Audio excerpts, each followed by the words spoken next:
Our next focus is on DeMorgan's. Now, DeMorgan's is actually really important because of, frankly, parentheses.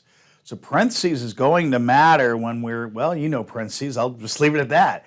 That you know we have to focus on them and we're going to eventually get rid of them.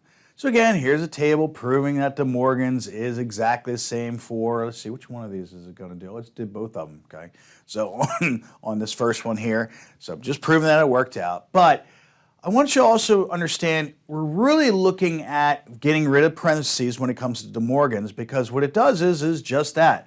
Notice that we're getting the parentheses for that, but the signs switch, and yeah, even negation can switch as well. So we have to be very, very careful about that with DeMorgan's. So a lot of things happening here. Now again, I need you to look at the form.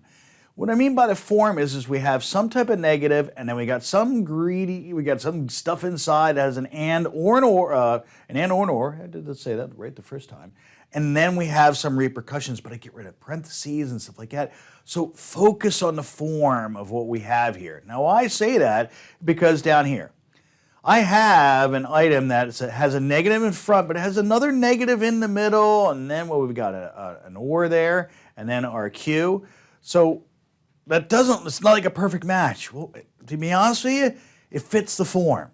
We can always worry about the inner stuff next, but if we fit the form, let's pretend we replace that with an X for some reason, then we could end up having our negative X, let's see, that's sorry. So it's a negative X and negative P, then we replace back with that P again. We end up having a double negative, which you and I know what we can do with later on, make that a positive P instead of a double negation.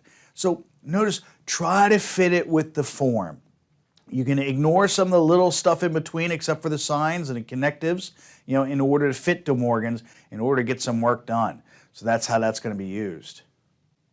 So for an exercise, I want you to create a truth table, not a truth value, but truth table that shows a logical equivalency between DeMorgan's second law and that it does indeed apply. Wow, I'll spit that out. So it's going to look very similar to this. Again, I'm just trying to make sure you understand how are we getting away with these laws. That's about it.